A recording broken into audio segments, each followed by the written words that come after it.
Hello, humans. How are you? God, this is a fucking, this is a beat, man. Welcome on in.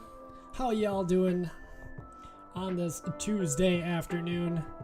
Now, if you were unaware, this morning the Open C3 Subcommittee Hearing on Unidentified Aerial Phenomenon was streamed live about 6 hours ago. And I thought maybe I should just like wake up in the morning and, just do it live while it's live. And then I thought about it. I was like, you know what? No. Like, all them fucking UFO nerds are going to be out there on Twitter doing it, Like, there's going to be 20 people out there doing their thing, inviting everybody together on their Zoom calls and, oh, let's chat about it. Well, that's not how I do things. That's not really how I do things. Instead, I decided to wait till 4:20. Get incredibly high, and then watch an hour and 32 minutes of congressmen being lied to by the C3 subcommittee. It seems like they picked a couple of dummies who don't really know anything about UAP, don't really have the clearance or access that they need, I guess.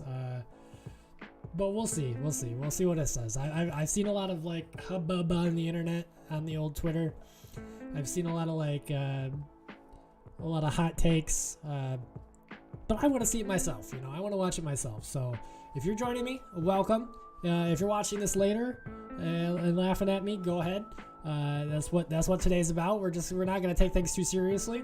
This is it's the whole UFO Twitter, the whole bunch of UFO nerds things. Like I have mixed feelings about it. A part of me loves the UFO community, and at the same time, a part of me absolutely despises the UFO community. So, but yeah, thank you for coming in. Thanks for stopping by. If you did, we're probably gonna begin here shortly. I've got some cannabis flowers picked out. It's some kind of garlic breath that we're going to be putting through the little table vape today. And we're going to get our smoke on, and then we're going to continue to smoke as we watch an hour and 32 minutes and 50 seconds of this hearing on unidentified phenomenon. So if that sounds like fun, strap in, tune in. If not, find something else. There's plenty out there on the internet. But yeah, let us do that.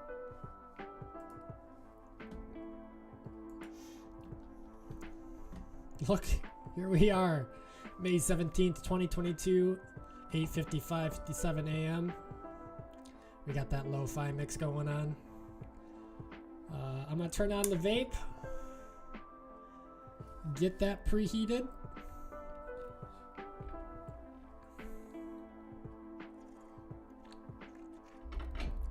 All right, let's close out this. Let's get this going. Get the volume up for right now. And I guess, how long does this take before we're here? 5 to 6 minutes? Jeez, I guess we could have put more lo-fi back up. Let's get some friends would walk up to me. No one wants to fucking listen to your ad. We're just gonna skip that.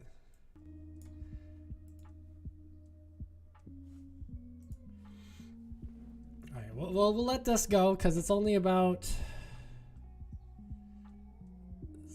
6 minutes of bullshit before they actually start. Which, will give us enough time to do my daily duties of getting ridiculously stoned for UFO shit. Yeah, that's what I do every day. We've got the orbital broadcast facility in low Earth orbit monitoring your planet for about the last 30,000 years.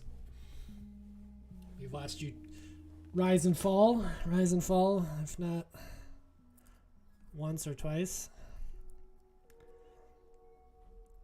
Alright, so I got my nice little green diamond grinder here. It's a really good brand.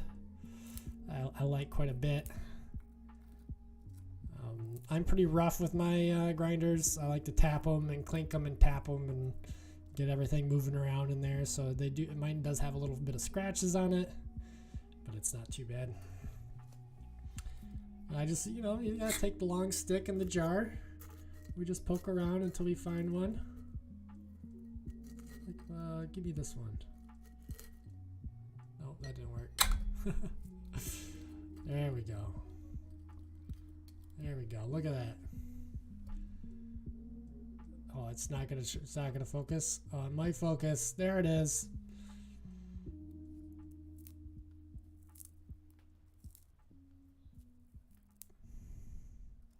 Yeah, in the future, I would love to do some weed tuber shit and actually do like a strain review and like get a hold of some decent growers that I know. Do some strain reviews for them. Maybe talk to some dispensos. That'd be awesome. That'd be awesome. That's the goal. That's the goal right there. Smoke weed on the internet. Jeez.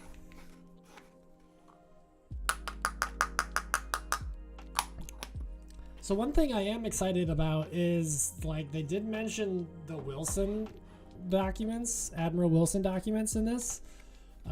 Yeah, they weren't really all that aware of what the fuck they were.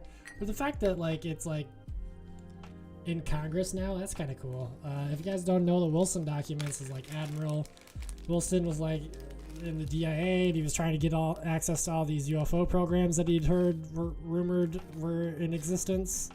And he told Eric Davis, who is a physicist that has been contracted on a lot of these government projects for UFOs, said that that Admiral Wilson, even though he had the clearance, was denied access. He was all mad about that. This isn't the first time this kind of stuff has happened. It's happened in the 90s, the National Press Club with Greer, tried to get a bunch of whistleblowers to come forward and testify for Congress, which honestly that needs to happen again. Like, we actually need to have people that have had first-hand account witness shit to actually get in there and give their testimony.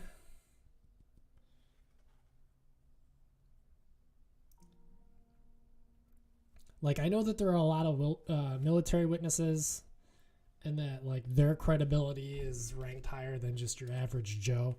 But eventually, like, it'd be nice to see civilian experiencers who have had experiences, testify and talk about what they've gone through, and that it's kind of a big deal. If aliens are fucking flying over our states and picking people up, that probably should be addressed, if you ask me. Personally, I think we should kick the aliens in the nuts if they're abducting people, but I say if, as if I don't already know. But all right, let's see here. We got this on. It's heating up.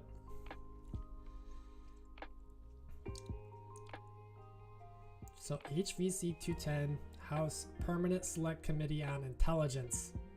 These motherfuckers, they should know.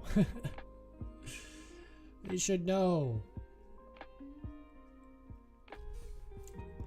Let's see, how long do we got? Alright, not too long. Not too long. Maybe we'll just mute this and kick it into high gear.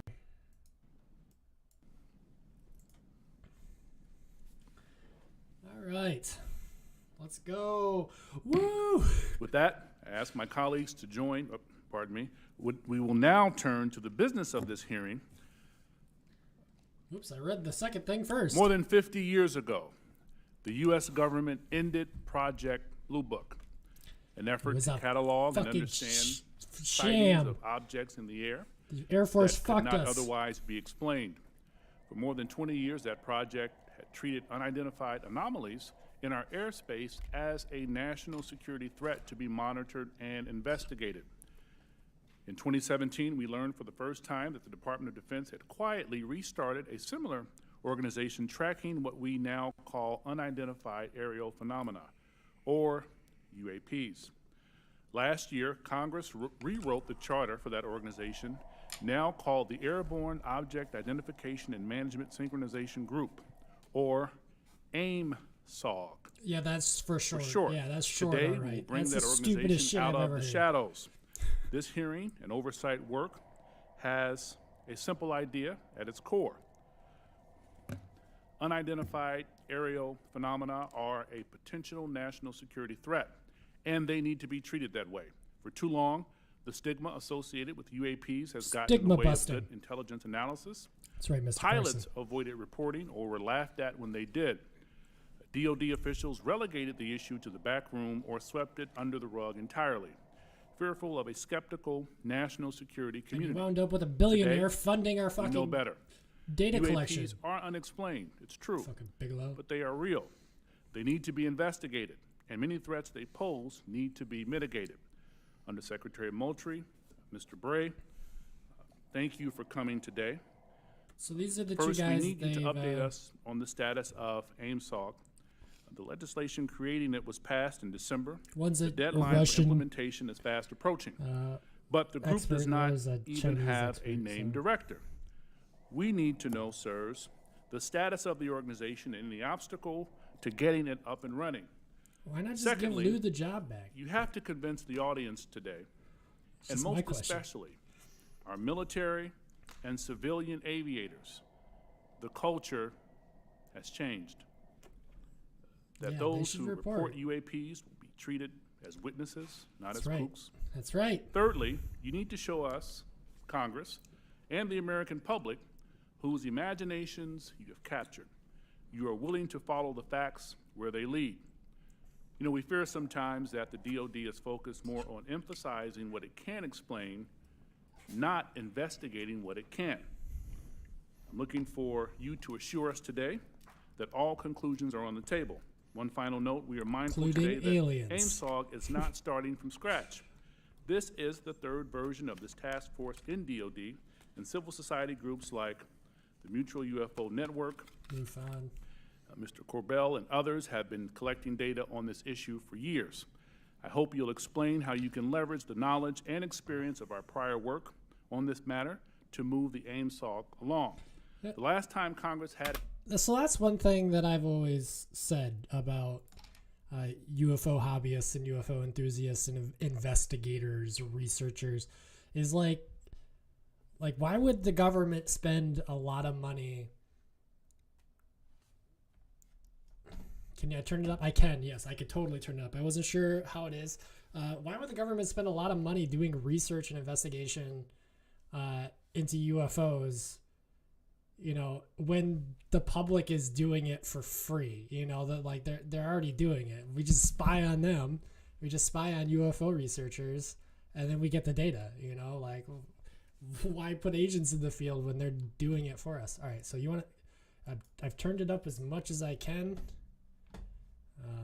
a hearing on UAPs was half a century ago. Let's boost it I on hope that desktop audio it a does little not bit. take 50 more years for Congress to hold another, because I'm smoking transparency too. is Let's desperately get it. needed. I got some I now turn to Ranking Member garlic Crawford breath. for comments he'd like to make.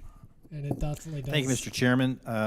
Honorable Moultrie, Mr. Bray, thank you for coming here today. We appreciate it. To begin the open dialogue between Congress and the executive branch on this important topic. While this topic evokes creative imaginations of many, aside from all the hype and speculation, this there was are live important at like underlying 9 a.m. issues too, by the posed way. by UAPs. This is not live. Despite the serious Watching nature of this this topic, I have to post-live. say I'm more interested in our understanding of Chinese just and wanted to Russian get high while I hypersonic did weapon it. development, or understanding why this administration was so slow Yeah. to share actionable intelligence with the Yeah. Ukrainians. However, inasmuch as this topic may help us better understand unknown activities of Russia and China, I am on board. The intelligence community has a serious duty to our This is- taxpayers to prevent potential adversaries such as China. So this is basically like UFOs. Are they Russia and China? Here are two experts to tell us if they are or not, and what the Russians and the Chinese are doing that is unknown to us, or like what could they be doing that is unknown to us? Like, do they have the capacities? These are a national security threat. Is it these foreign countries? That's what the Open C. That's pretty much what we're getting here today. China and Russia from surprising us with unforeseen new technologies. As overseers of the intelligence community, this committee has an obligation to understand what you are doing to determine whether any UAPs are new technologies or not. And if they are, where are they coming from? In general, the IC spends much of its time and resources trying to understand what we call known unknowns. When it comes to foreign nations' weapons systems and sensors, known unknowns are those features that we don't fully understand yet. The challenge associated with UAP is that they are completely unknown and require a more expansive collection and analysis effort. The intelligence community must balance addressing known threats to our national security with preventing technical surprise. We must continue to follow the facts where they lead us and ensure that there are no technical surprises. The IC must take it seriously when there are credible observations of phenomena that seem to perform in ways that could pose a threat to safe flight operations, or that could be signs of a foreign adversary's attempt to develop a strategic technological surprise against the United States. Surprise, I got It's anti-gravity. also essential that our pilots and others feel they can report UAPs they observe without any stigma for doing so. This is the open, unclassified portion of our hearing. We'll have a closed, classified part later. It's important for the public to know that the classification of information exists to protect national security, not to try to hide the truth. Yeah, we're not when we're hiding trying to anything. determine if any UAPs are new technologies being developed by foreign governments, we are inevitably going to run into classified information about what new systems and technologies we do know To be a fly on that skiff wall. God. or in the works here or abroad.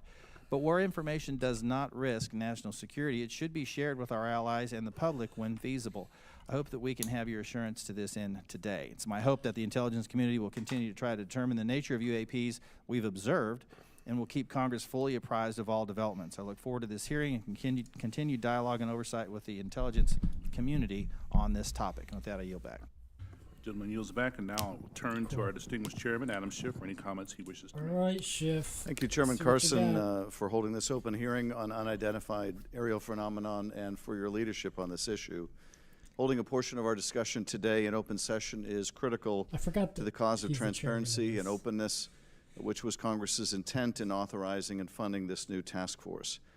The larger effort that is being undertaken to study and characterize UAP reports is an important step towards understanding these phenomenon, what we know and don't know.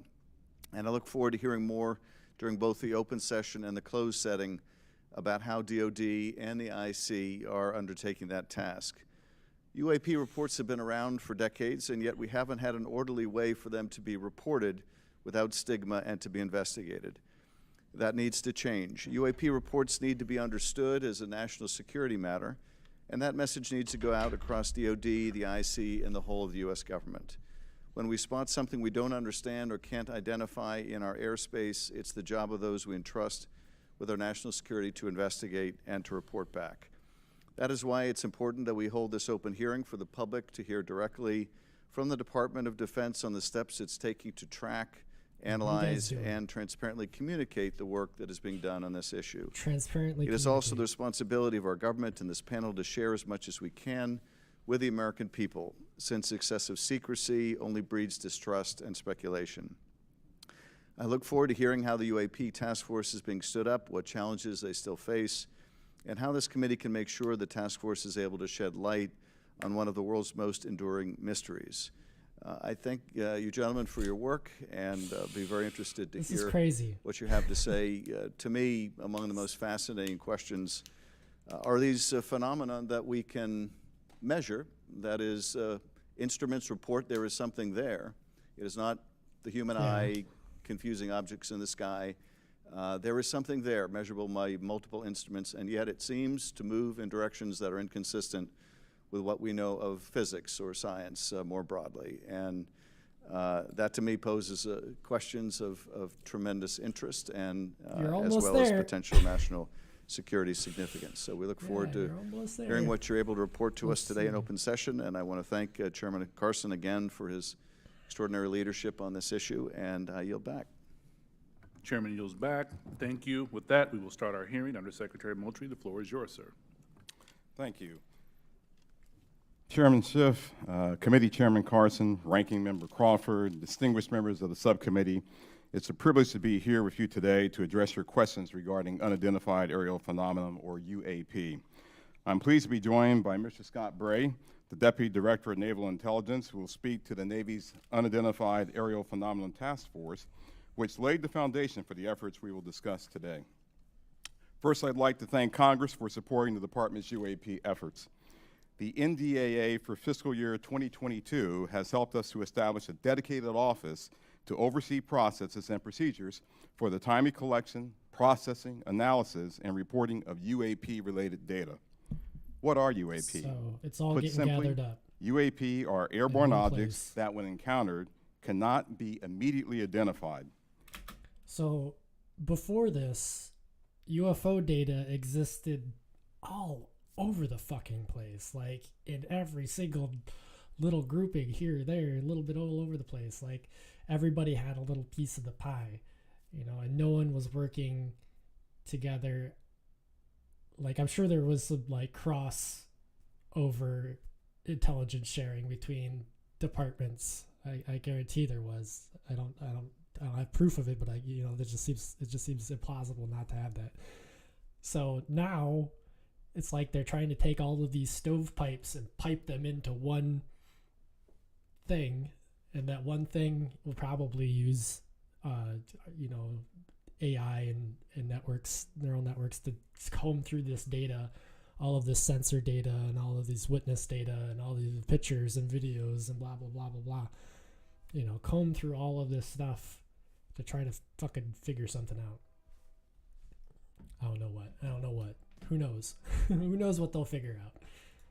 However, it is the Department's contention that by combining appropriately structured, collected data with rigorous scientific analysis, any object that we encounter can likely be isolated, characterized, identified, and if necessary, mitigated. We know that our service members have encountered unidentified aerial phenomena. And because UAPs pose potential flight safety and general security risk, we are committed to a focused effort to determine their origins.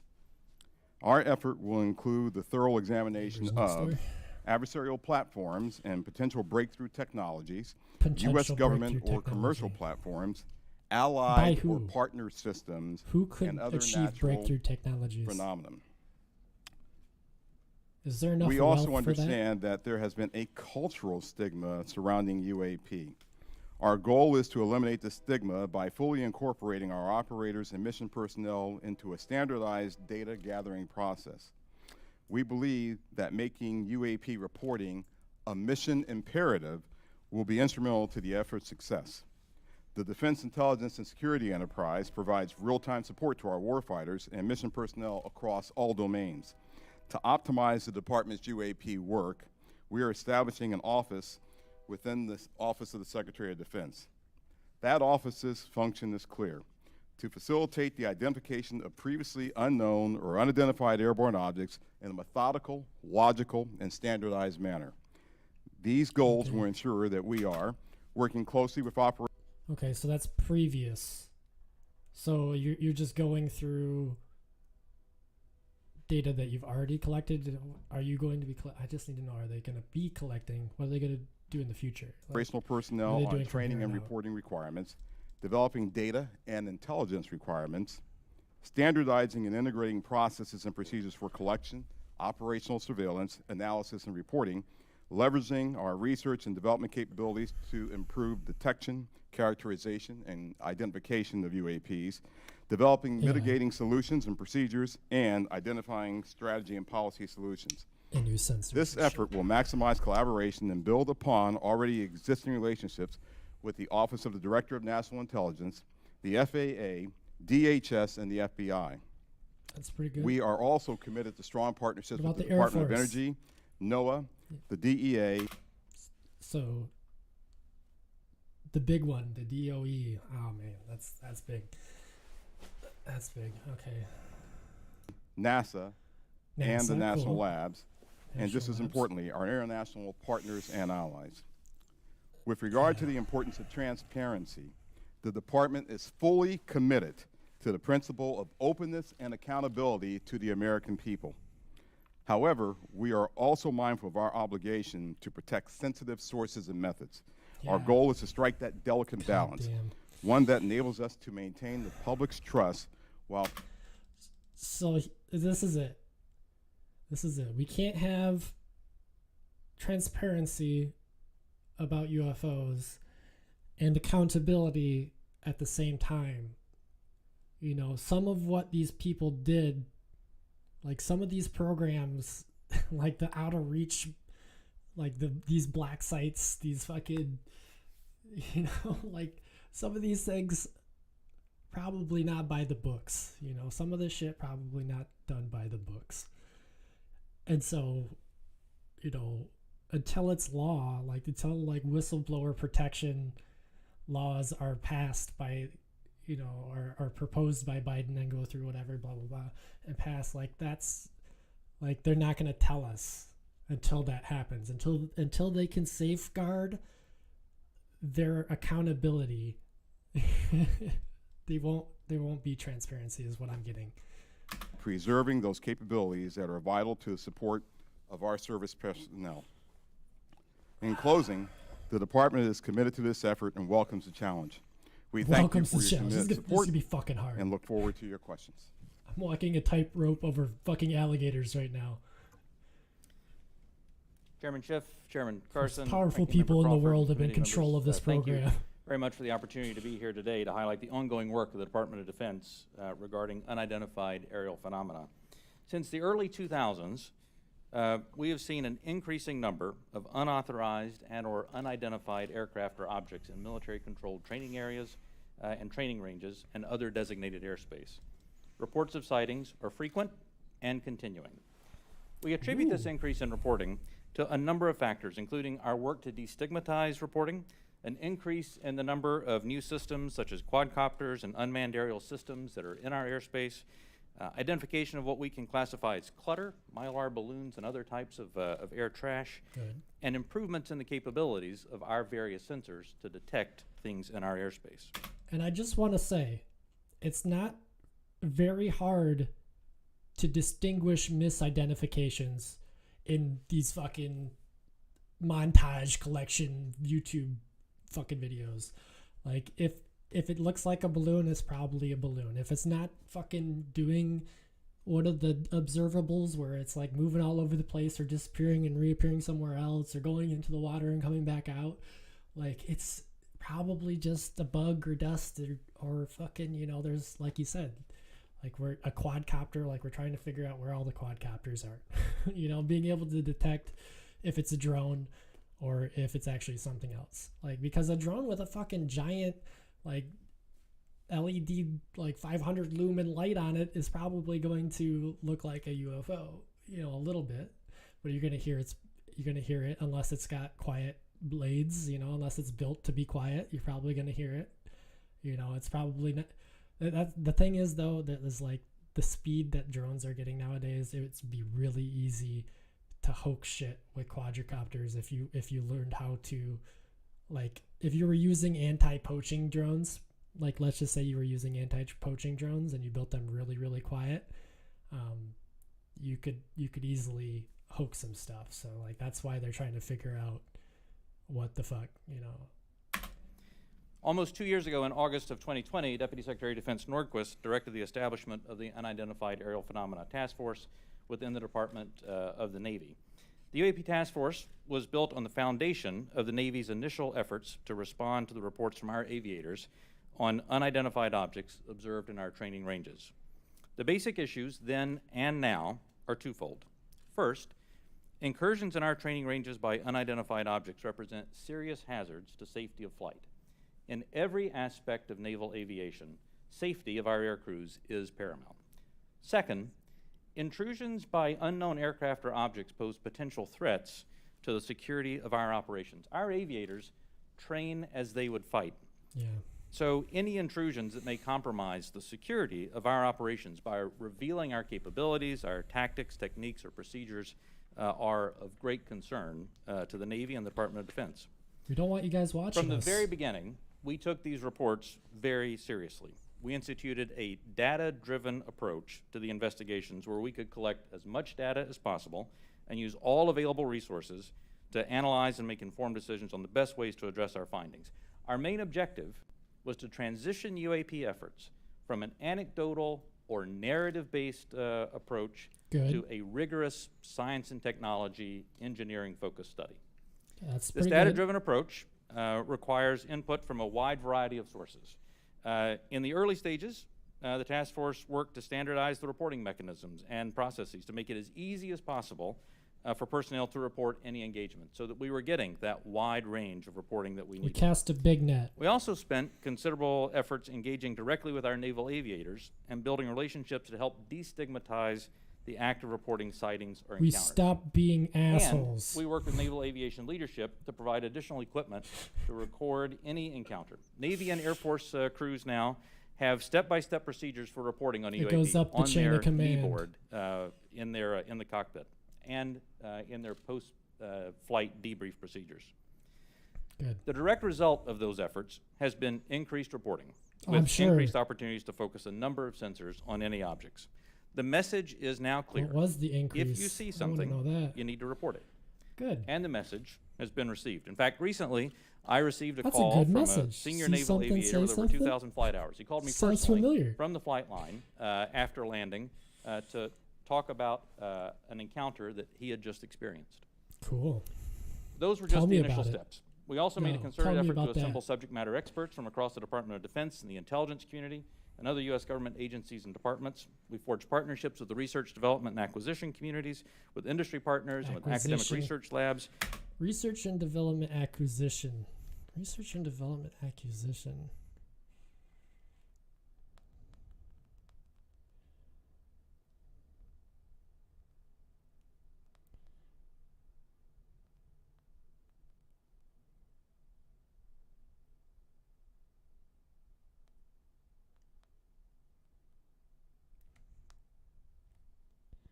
And we brought many allies and international partners into our discussions on UAP. Additionally, subject matter experts from a wide variety of fields, including physics, optics, metallurgy, meteorology, Optics. Just to name a few, have been brought in Meteorology. to expand our understanding in interesting. areas where we may not have organic expertise. In short, we've endeavored to bring an all-hands-on-deck approach to better understand this phenomena. So what have we learned so far? Any given observation may be fleeting or longer. It may be recorded or not. It may be observable by one or multiple assets. In short, there's rarely an easy answer. For example, let me share with you the first video that we have here today, which shows an observation in real time.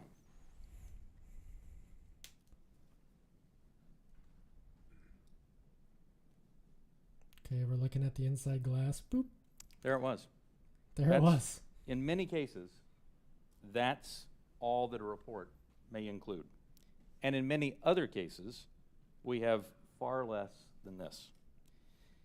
As we detailed, But some cases you have high def fucking out the fucking cockpit of the window 23 seconds of fucking good quality video. You can't tell me that all you have is a fucking blip and then smile right afterwards. You're a fucking liar. That ain't all you have. Like, that's bullshit. And if that's all you have, you need to get better. You need to get the fuck better. in both the unclassified and classified versions of the preliminary assessment released by the Office of the Director of National Intelligence last June, this often limited amount of high-quality data and reporting hampers our ability to draw firm conclusions about the nature Yeah, or I'm sure you don't intent have a of lot, UAP. but I don't think that's As it. detailed in the ODNI report, if and when individual UAP incidents are resolved, they likely fall into one of 5 potential explanatory categories: airborne clutter, natural atmospheric phenomena, U.S. government or U.S. industry developmental programs, foreign adversary systems, or a other bin that allows for other a holding bin of difficult cases and for the possibility of surprise and potential scientific discovery. The others? We stand by those initial results. Since the release of that preliminary report, the UAP Task Force database has now grown to contain approximately 400 reports. The stigma has been reduced. We've also made progress in resolving the character of a limited number of UAP encounters. For example, let me show you a couple of another video and image taken years apart in different areas. In this video, U.S. Navy personnel recorded what appears to be triangles, some flashing, recorded several years ago, off the coast of the United States. This was recorded while the U.S. Navy ship observed a number of small unmanned aerial systems in the area. And importantly, the video was taken through night vision goggles with a single lens reflex camera. These remained unresolved for several years. Yeah, it's from Jeremy Corbell's post I've seen already. I remember the big bokeh debate. You know, is it a lens artifact that's making it triangle? Is it actually a triangle? You know, who's flying the triangles? Several years later, and off a different coast, U.S. Navy personnel, again, in a swarm of unmanned aerial systems, and again through night vision goggles and an SLR camera, recorded this image. But this time, other U.S. Navy assets also observed unmanned aerial systems nearby. And we're now reasonably confident that these triangles correlate to unmanned aerial systems in the area. The triangular appearance is a result of light passing through the night vision goggles and then being recorded by an SLR camera. Now, I don't mean to suggest that everything that we observe is identifiable, but so what is the light? But this is a great example of how it takes considerable effort to understand what we're seeing in the examples What that kind we of are light able to would collect. cause In this example, we that, accumulated you know? sufficient data from two similar what is encounters the light from source? two different time periods in two different geographic areas to help us draw these conclusions. That's not always the case, though. We recognize that that can be unsatisfying or insufficient in the eyes of many. This is a popular topic in our nation, with various theories as to what these objects may be There's a lot of and where they buffs out originate. there. Yeah, By you're nature, right. we are all curious and we seek to understand the unknown. And as a lifelong intelligence professional, I'm impatient. I want immediate explanations for this as much as anyone else. However, understanding can take significant time and effort. It's why we've endeavored you to just concentrate wrinkled on your this tie, data-driven Dingus. process to derive fact-based results. And given the nature of our business, national defense, we've had to sometimes be less forthcoming with information in open forums than many would hope. I just want to say before we continue, I just remembered Mr. Bray. We had a science teacher in high school named Mr. Bray, and you could derail him off of the subject by talking about Bigfoot because he was such a big believer in Bigfoot. I thought that was funny and wanted to bring it up real quick. If UAP do indeed represent a potential threat to our security, then the capabilities, systems, processes, and sources we use to observe, record, study, or analyze these phenomena need to be classified at appropriate levels. We do not want potential adversaries to know exactly what we're able to see or understand, or how we come to the conclusions we make.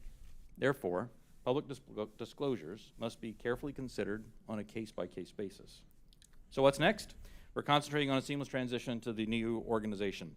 Future analysis of complicated issues of UAP issues will greatly benefit from the infrastructure, the process, and the procedures that we've developed to date. I'm confident that the task force, under Navy leadership, has forged a path forward that will allow us to anchor assessments in science and engineering by anecdotal evidence. We remain committed to that goal, as I know the USDI organization does as well.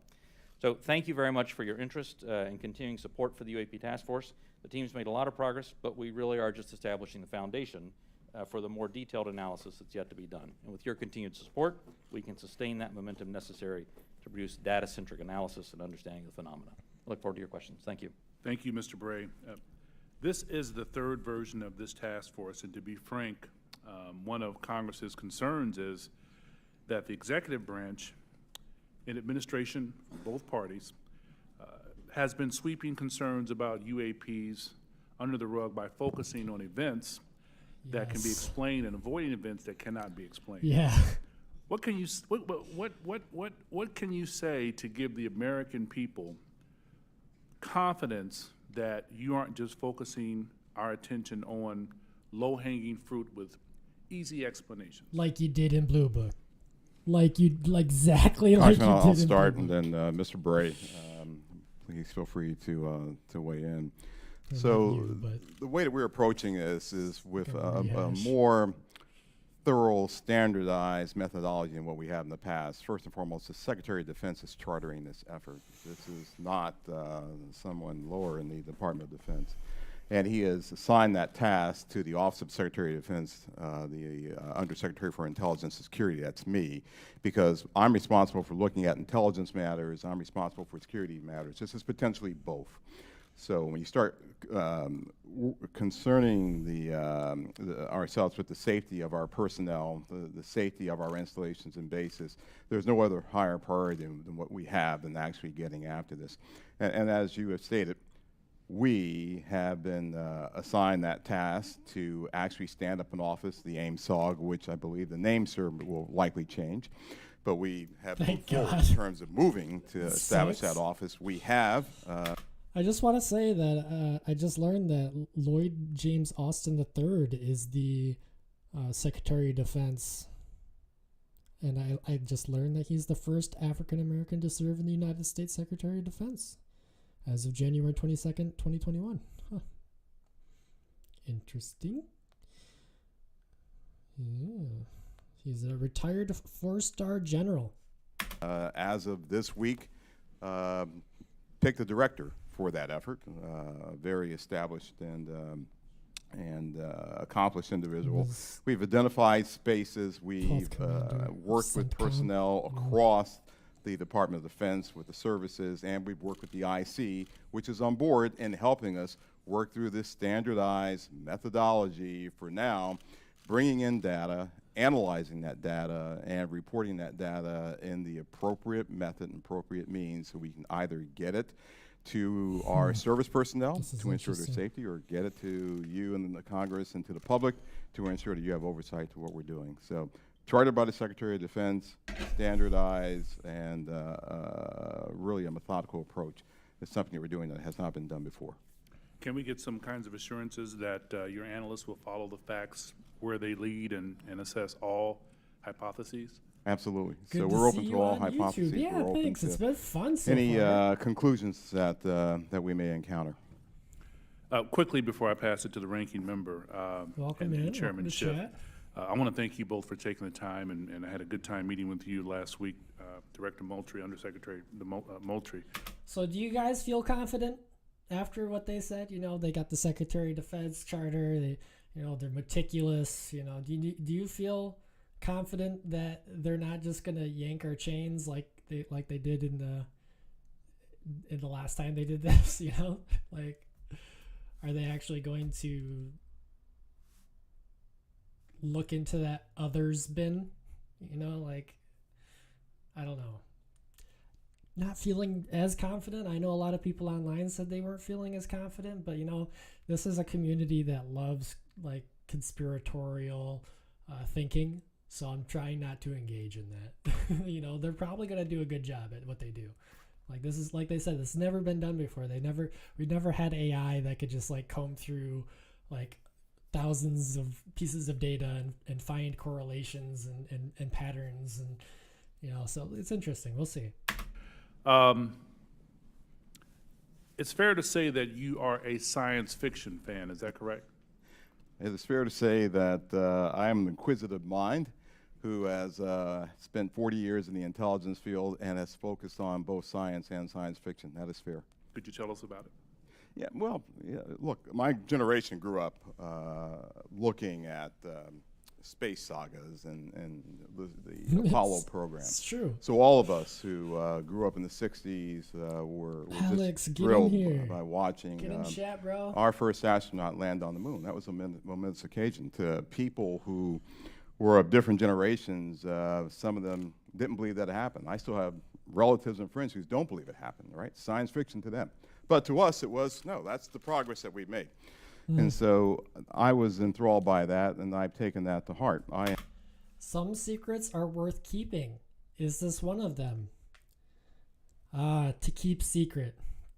To know, to will. To keep secret. Yes. Yes, yeah, some secrets are warranted. Yeah, you're right.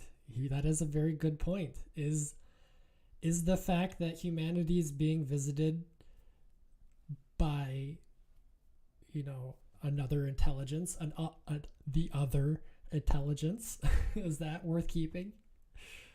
I don't know. That's a good question. Oof, deep as fuck too. Enjoy We could talk about that for a while. the challenge of what may be out there. I have mentioned to you that, yes, I have followed science fiction. I have gone to conventions, even. I'll say it on the record. Got to break the ice somehow.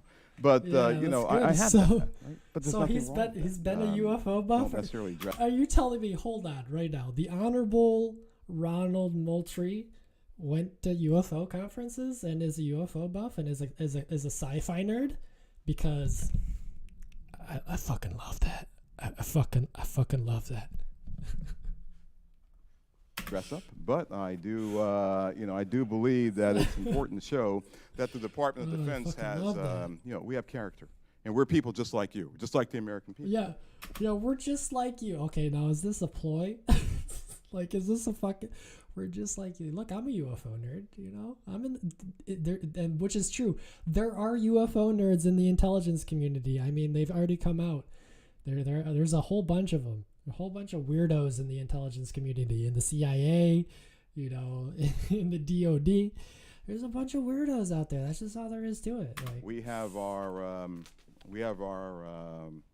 inquisitiveness. yes, We have it's our a- questions. it's a We want to know good what's statement. out there as much as you want to know what's out there. We get the Ooh, questions not that's a just from good you, we get it from question. family members. And we get them night and day, not just in committee hearings. That's a So good finding what's out question. there is important. That would but be first and interesting twist. foremost, it's important for us to do that so that we can ensure that our people, our personnel, our aviators, our bases and installations are safe. And then that curiosity factor is something else that we just want to know, because that's the human race. It's just, that It's true. insatiable desire to know. Yeah, you're right. He's right. Thank you, sir. Ranking Member Crawford. All right. Mr. Moultrie, you said you don't necessarily dress up. That wasn't a real strong statement. Gentlemen, thank you for being here today. We appreciate it. Just give him a little more and jab. thank you, Mr. It's- Moultrie, for breaking Let's the ice. lighten this We up. did appreciate that. The inability to understand objects in our sensitive operating areas is Ridiculous. tantamount to an intelligence failure that we certainly want to avoid. Thanks for lighting this up.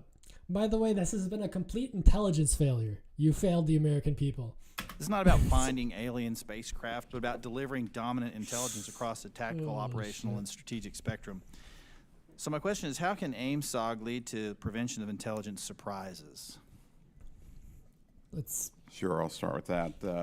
So the goal of our effort is to integrate it into what we already do on a normal basis, which is look for the unknowns, Congressman, as you stated in your opening remarks, across all domains. So we've been doing this for decades. We've been looking at the space domain, looking at space objects, looking at space weather, looking at space phenomenon. We've been looking at things in the air domain, and we, as you know, and I'll talk ocean? more about this in classified session, but we have a very concerted effort to understand adversarial. The only place he didn't mention, with the Navy sitting right next to him so far has been, what about USOs? What about submerged objects? Platforms and adversarial developmental programs, and we do that also in the ground domain. And of course, we're very interested in what happens in the underwater or sea domain, if you will, subsurface domain. Never mind. So That's if there are what you objects said. that our aviators or air crews are encountering in this air domain, and their sensors are discovering or detecting some of these objects, we want to just bring that in to the normal process that we have bring it for on in. identifying unknown unknowns. We want to make sure we have the intelligence requirements that allow us not only to look at that event from the time that it occurs forward, but maybe retrospectively we want to go back and see if we can get to the left of that event to say, was there some developmental program that we, to get to your technical surprise issue, sir, that we should have known about? And Right. if so, how do we put that intelligence requirement in place to ensure that we are following an adversarial development or any other development that may be out there? Like So that's what hypersonics. we want to do in terms of normalizing Like this and bringing it into the normal process Turn of on how our we identify hypersonic unknown unknowns. program again. So you 'cause of mentioned Russia. fidelity, and I think it's important to talk about the relationship from the Navy as the lead agency on this. How do you interact with Space Force, Air Force Ooh, to good create that question. degree of fidelity? We're talking about sensors and so on, and I Yeah. guess where I have some concerns that I many of wanna- the images that we see I want to know what the military satellites can see. You know, with their resolutions, knowing the kind of resolutions now that some military assets have due to Trump's leak of a fucking Twitter post. I would love to see what kind of pictures that space operational security people get on a daily basis commonly of the unknowns. you in know. this committee and even in open source, the resolution and the clarity that would allow Right. a robust technical intelligence analysis is challenging. So is AIMSOG prepared to address the quality and quantity of data collected on UAP to advance intelligence collection? And do you have the adequate sensors you need to collect that high quality data?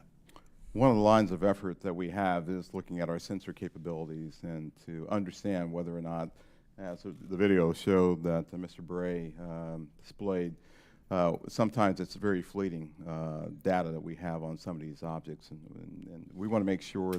Yeah, instead of like some guy with his fucking iPhone in the cockpit, there needs to be high def fucking video, like LiDAR.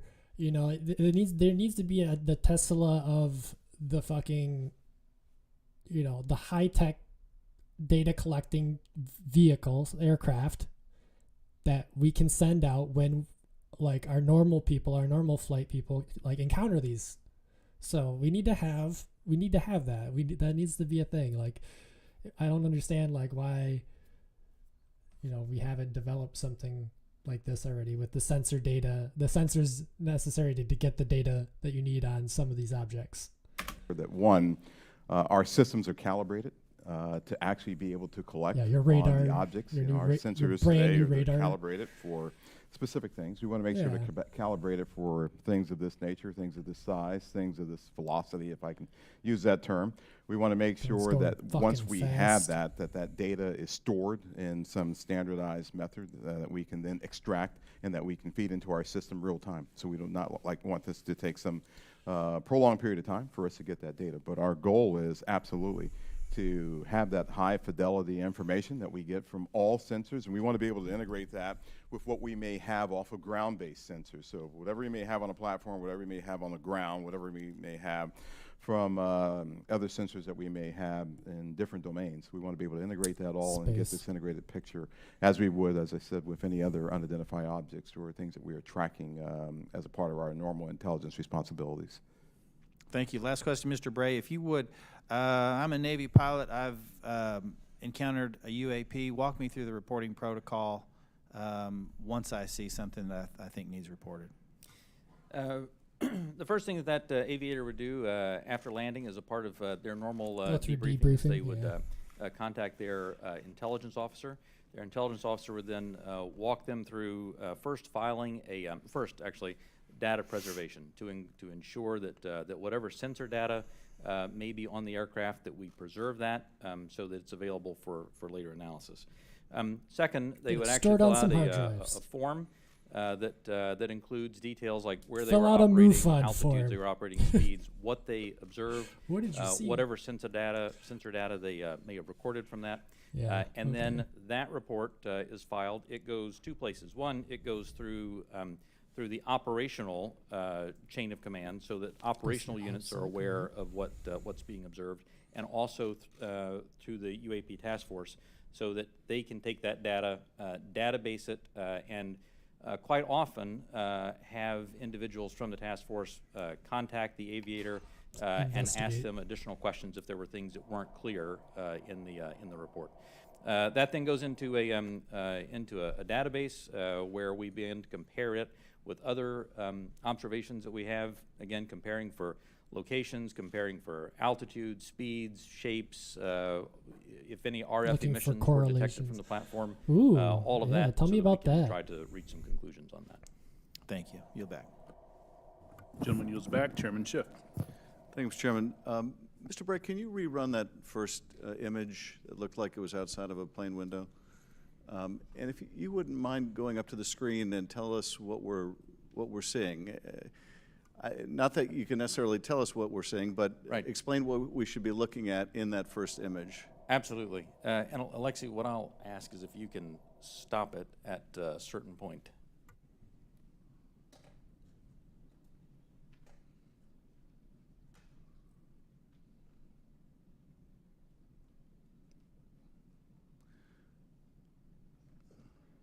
Jesus Christ. Do you not know about going frame by frame on VLC? VLC Media Player? No. This is really getting some traction in the media. It shows up after the Amber Heard and top baby names of 2021. And are we It's a looking start. outside of a civilian aircraft window? Is that what we're looking at? Oh, that's funny. That's funny though. Okay.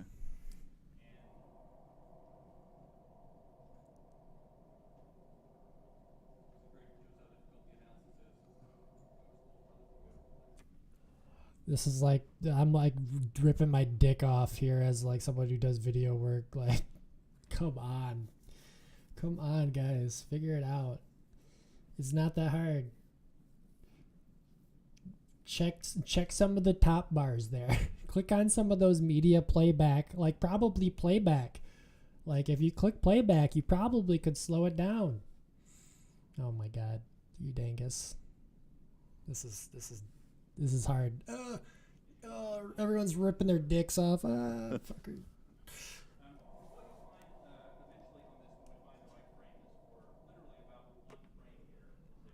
Then play it frame by frame, you fucking idiot.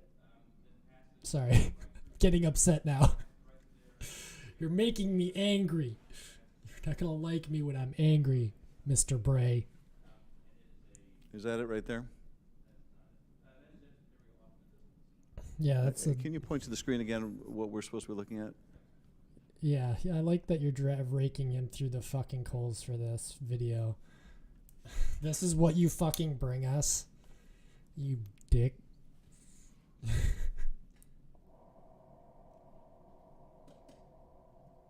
You were gonna click the window. Don't click the window. Oh, okay.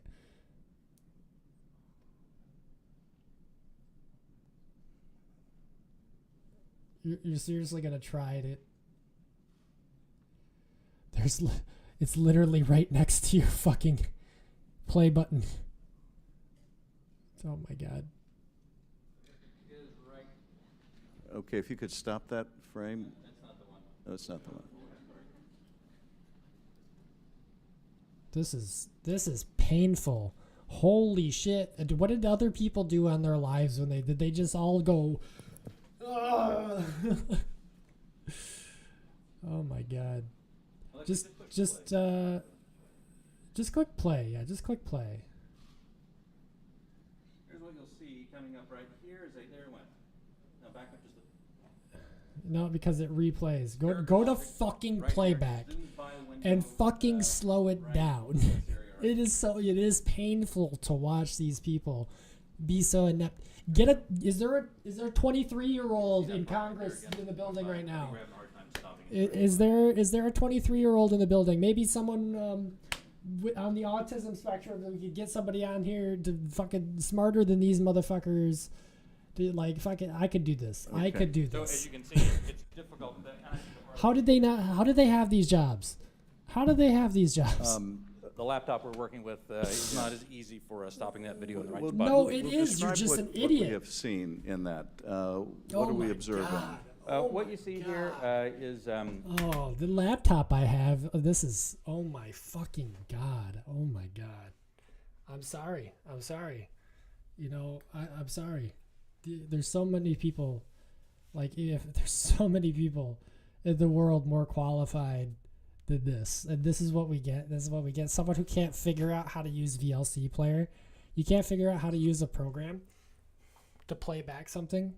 I get that's not your job, but seriously, like it's 2022 and you can't click playback and like slow down. I mean, even if you slowed it down 50%, you'd be able to stop it on the frame. I'm sure somebody's fast enough in the building to click at the 1 second mark, slow down 50%, right? And then all you would see is a fucking little round object anyways. Who knows what it is? Aircraft that is operating in a U.S. Navy training range that has observed spherical object in that area, and as they fly by it, they take the video. You see you right-clicked on the playback. Looks reflective in this They gave you video, options. somewhat reflective, and You it didn't read any of quickly them. passes by the cockpit of the aircraft. And is this one of the phenomena that we can't explain? I do not have an explanation for what this specific object is. And is this It's one a of the sphere. situations where It's a metal it is- sphere. That's the object that we're looking at right there? Thank you. Did you get it? Oh my God, did they do it? And is this a situation where it It was don't- it observed by only the took- pilot and it was also recorded by the aircraft's instruments? We'll talk about the multi-sensor part in a later session. But in this case, we have at least that. In the Director of National Intelligence 2021 unclassified report, the ODNI reported 144 Then UAPs you get some young between people into 2004 these and jobs 2021, 80% of which were recorded on multiple instruments. And I take it with respect to some of God damn. those, you had a pilot seeing them if it was observed by a pilot, Right. and you had multiple instruments recording it. So you really have three sensors, the human sensor and two Yes. technical sensors detecting the object, is that? For the majority of incidents that we had in the last year's report, the majority had multi-sensor Getting data. a little feedback there, Mr. When I Bear. talk about the 400 reports that we have now, that number will certainly go down because a lot of those new reports that we have are actually historic reports that are narrative-based. So that percentage Yeah. will go down just as a factor of the fact that the destigmatization has resulted in more narrative reports. And that's the object we're looking at right there now, right? That's it right Can there. we see it? Okay. Can we look at it? Okay. Time out. They finally figured it out. It's 48:53. They started trying to do this at like 4 minutes and 43. It took them like what? It took them 5 minutes. It took them 5 whole minutes of this hearing to get to this. Jesus fucking Christ, man. And look, this is what it is. And you know what it looks like? Kind of looks like a metal disc turned on its side. Just go put that out there. You know, that's the first thing I look at this. What do you tell me this looks like? Looks like something metal reflecting the sun off it. It's the water underneath it because of the dark shading on the bottom. You know, I see a horizon line in the sky. You know, I see reflections here, here, but I see a physical object. That object looks lentricular. It looks round, lentricular, oblonged. It looks like it's tilted on its side. That's what I see. But it took them 5 minutes to get here on a VLC player, and this is the best they got. This is the best that they brought to us. Last year's report also said that of those 144, 18 of them reportedly appear to exhibit unusual flight characteristics, Yeah, tell me appear about to that. demonstrate advanced technology, and some of them appeared to remain stationary in winds aloft, move against the wind, maneuver abruptly, or move at considerable speed without discernible means of propulsion. That's pretty intriguing. Needless. And Needless if to you're say, able to yeah. answer this in this setting, are we aware of any foreign adversary capable of moving objects without any discernible means of propulsion? That's a great question. I think I would, without discernible means of propulsion, I would say that we're not aware of any adversary that can move an object without discernible means of propulsion. The question then becomes, in many of these cases where we don't have a discernible mean of propulsion in the data that we have, in some cases there is likely sensor artifacts that may be hiding some of that. There's certainly some degree of something that looks like signature management that we have seen from some of these UAP. So radar spoofing. But I would. So he just said sensor artifacts, glitches in the sensors making data look like it's not doing something that it's not, and radar spoofing, weapons platforms that you can alter its reading on radar, make it look like it's going faster than it really is, change multiple objects when there's really only one, etc. Kind of. I would simply say that he would caution. There are a number of events in which we do not have an explanation, and there are a small handful in which there are flight characteristics or signature management that we can't explain with the data that we have. We'll continue. Those are obviously the ones that are of most interest to us. Earlier when we asked about how you avoid technological surprise, the biggest way you avoid technological surprise is by collecting this type of data and by, importantly, calibrating the assumptions that you go into with how you do that analysis. I'll tell you, within the UAP task force, we have one basic assumption, and that is that generally speaking, our sensors operate as designed. And we make that assumption because many times these are multi-sensor collections. We make no assumptions about the origin of this or that there may or may not be some sort of technology that we don't understand. That's, I think, the key to avoiding technological surprises by... So he basically just said, I don't know. That was a long about way of saying we don't know if it's not Russia or China making technological leaps ahead of us. Calibrating those assumptions. And finally, with respect to the second two videos. So again, how is that not an intelligence failure? Showing the small triangles. The hypothesis is that those are commercial drones that, because of the use of night vision goggles, appear like triangles. Is that the operating assessment? Some type of drone, some type of drone. We're calling them drones now.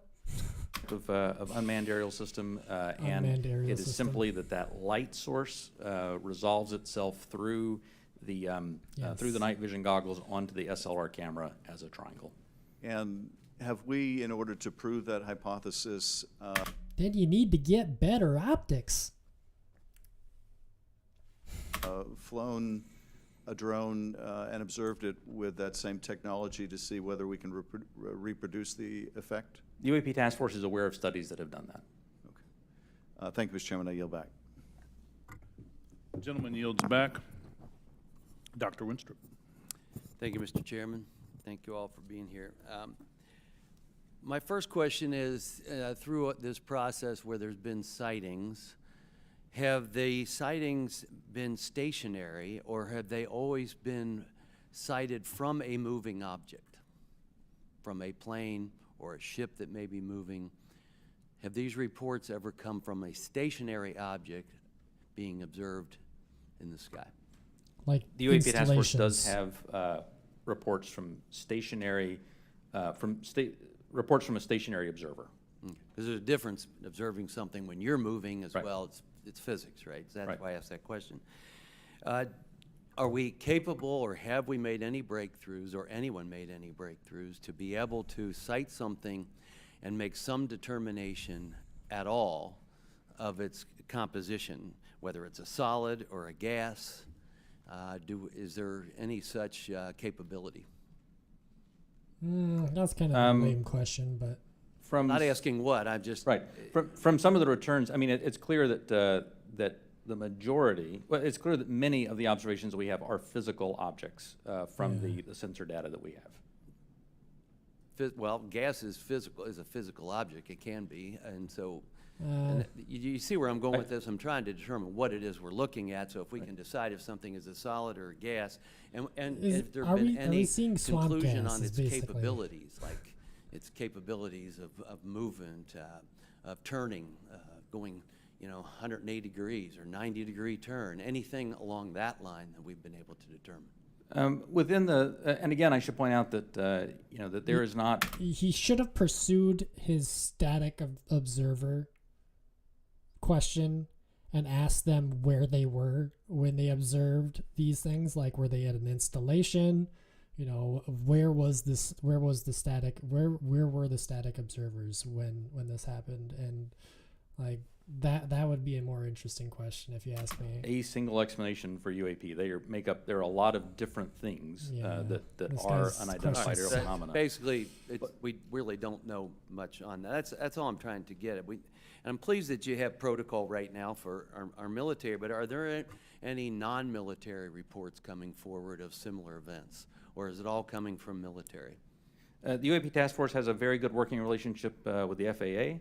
They have very good working relationship with other parts So commercial of the U.S. government, so that we can ingest reports and other branches, like you said, the NASA and the DOE and the DIA and all these other people that from. that are in the Do we task have force. any Those sources. reports non-military?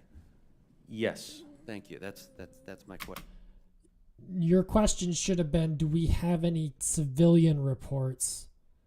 And if so, like that's what your question is. You don't even know what your question is. Can we get someone else in here to ask some questions? Question. Because Dr. Wayne's, who's this Winstrup? Dr. Winstrup, come on, man. Let's just retire.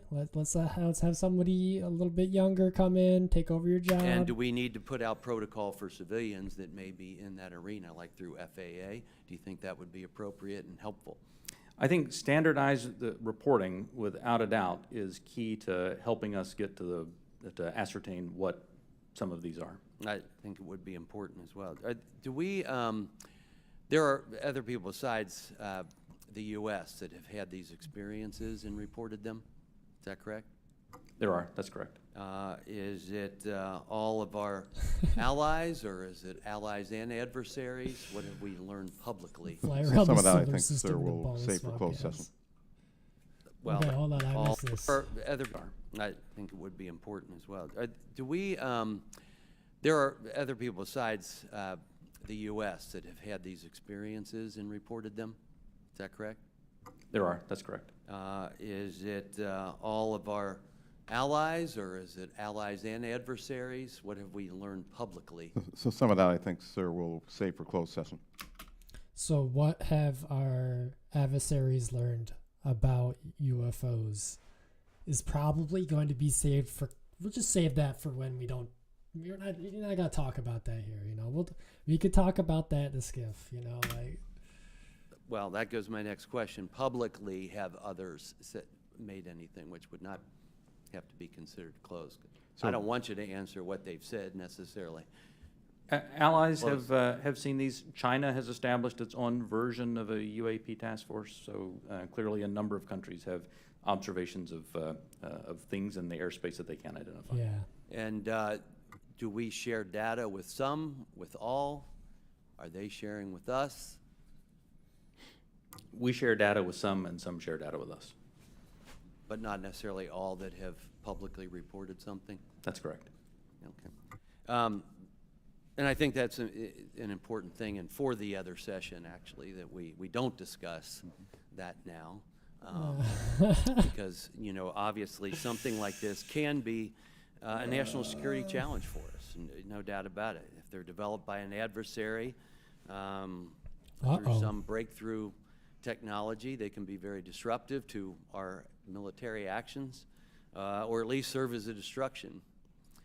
So As my a distraction, caution would you mean? be, Are you high right now, sir?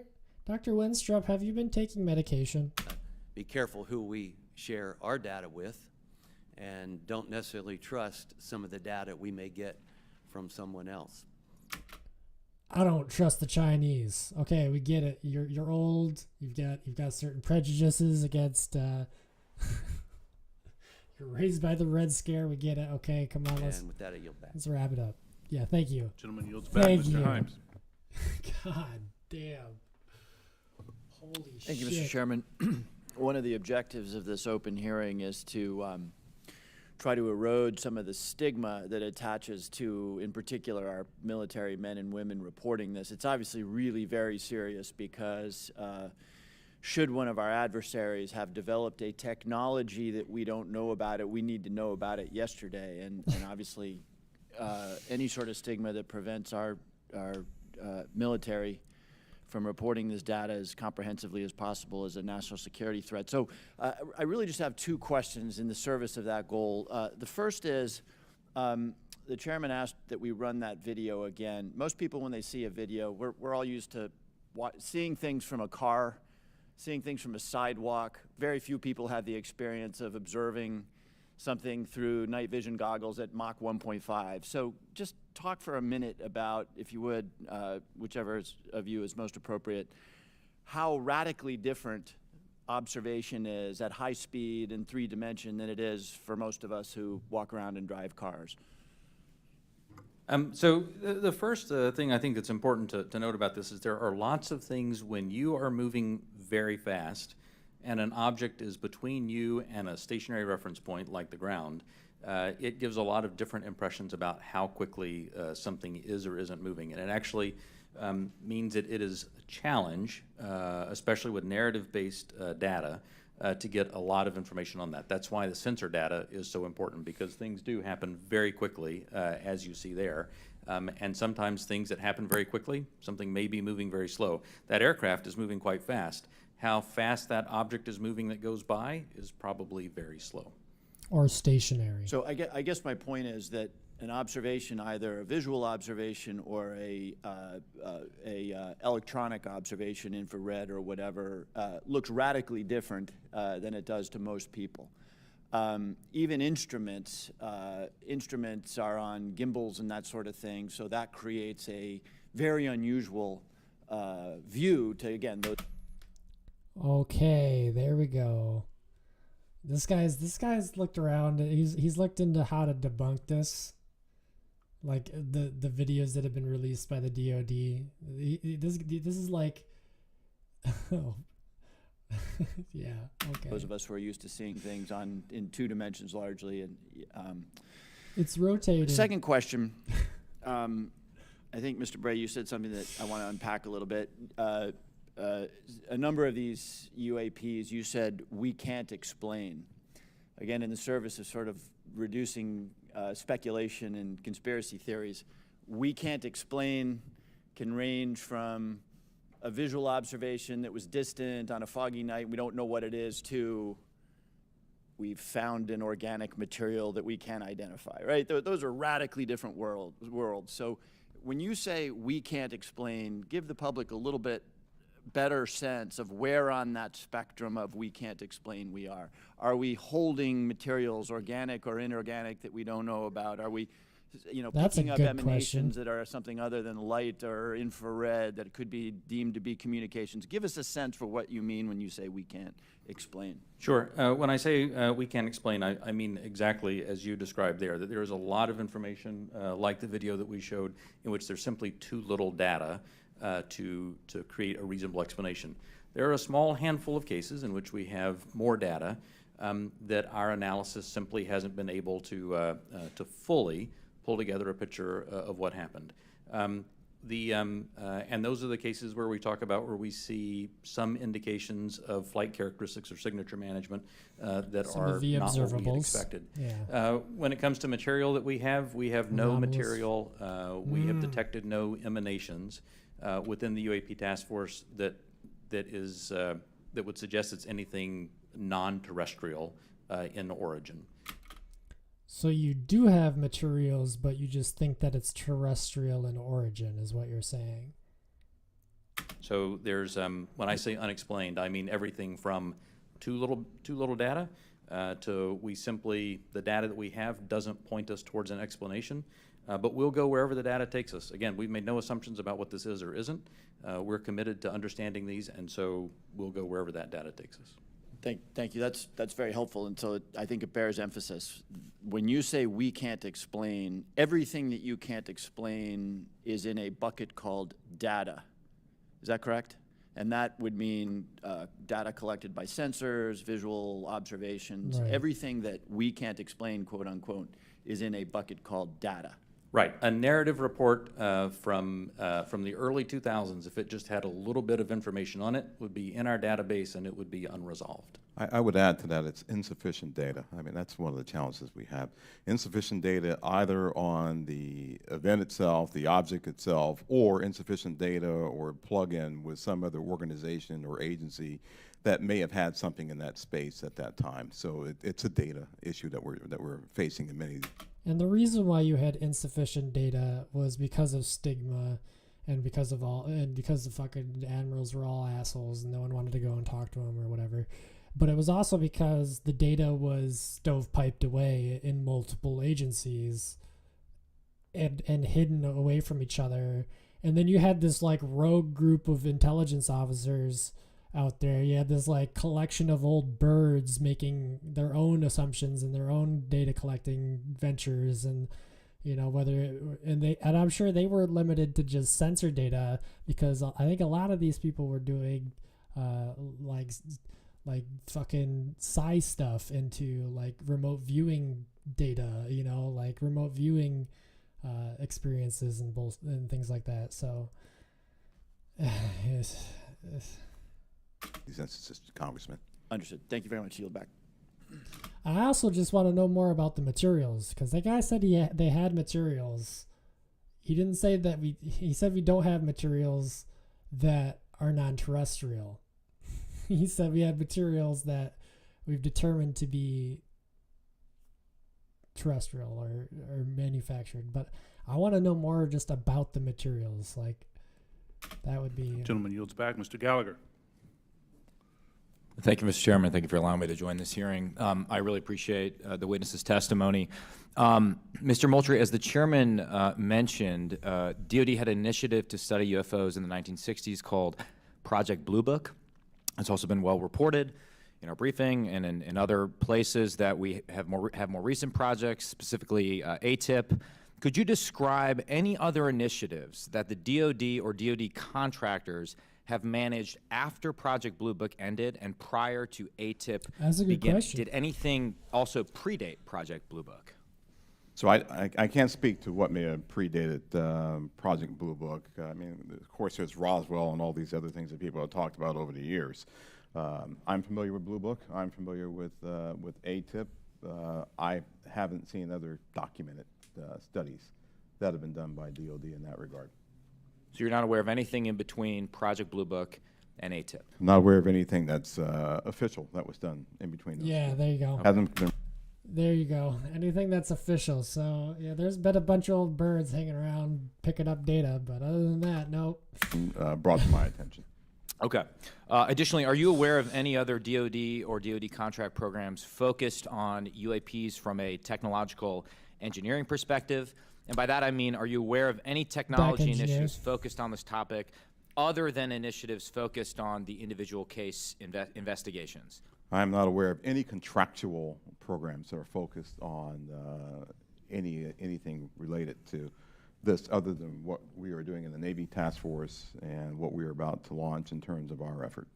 Same question for you, Mr. Bray. Same answer, not aware of anything outside what we are doing in the UAP Task Force. So just to confirm, you're not aware of any technology or engineering resources that have been focused on these efforts besides what we've mentioned today? Once again, I'll say no contractual or programmatic efforts that are involved. The reason why I qualify it that way, let me qualify it that way. I can't speak to what people may be looking at in the department. Somebody says, I'm looking at something that may be unidentified, and I can't speak to that.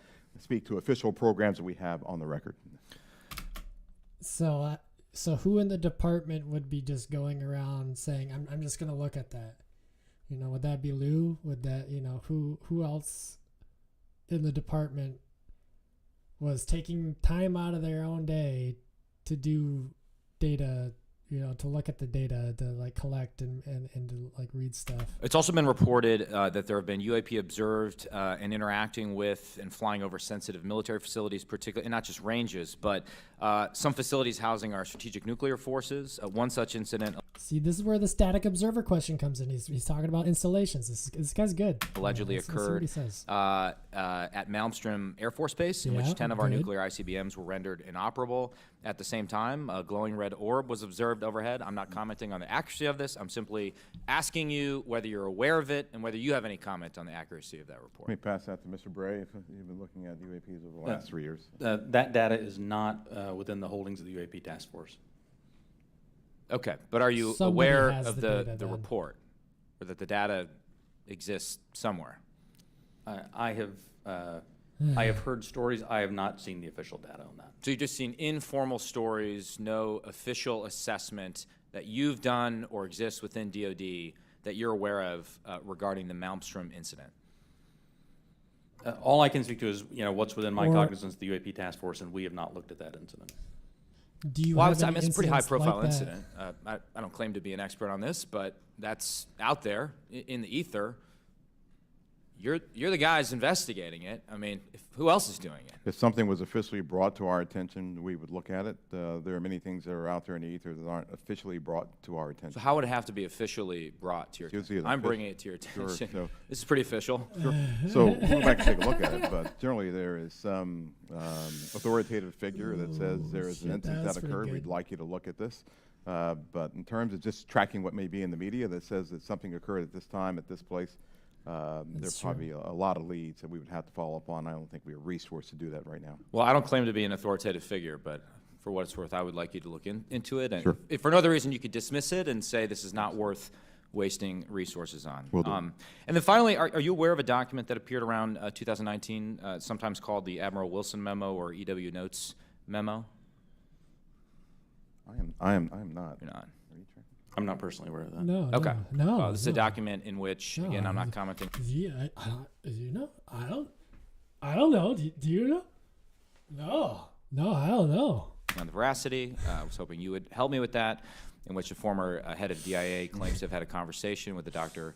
Eric Wilson and claims to have sort of been made aware of certain contractors or DoD programs that he tried to get fuller access to and was denied access to. So you're not aware of that? I'm not aware, Congressman. In my 10 seconds remaining, then, I guess I just would ask, Mr. Chairman, unanimous consent to enter that memo into the record. Without objection. Thank you, Mr. Chairman. Appreciate it. Without objection. Mr. Krishnamurthy. Well, now you know. Thank you, Mr. Chair, and thank you to both of you for appearing today and for your He's public writing service. something down. First question is, there have been no collisions between any U.S. assets and one of these UAPs, correct? We have not had a collision. We've had at least 11 near misses, though. And That's a few. maybe we'll talk about those 11 near misses or any place where there's close proximity. I assume, or tell me if I'm wrong, there's been no attempt, there's no communications or any kind of communication signals that emanate from those objects that we've detected, correct? That's correct. And have we attempted to communicate with those objects? No. So we don't even put out a alert saying, U.S. Identify yourself. You are, within our flight path or something like that. We haven't said anything like that. We've not put anything out like that. Generally speaking, for example, in the video that we showed earlier, Right. it appears to be something that is, unmanned, appears to be something that may or may not be in controlled flight, and so we've not attempted any communication with that. Okay, so, and I assume we've never discharged any armaments against a UAP, correct? That's correct. How about wreckage? Have we come across any wreckage of any kind of object that has now been examined by you?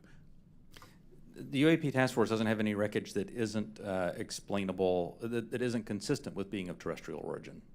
Do we have any sensors underwater to?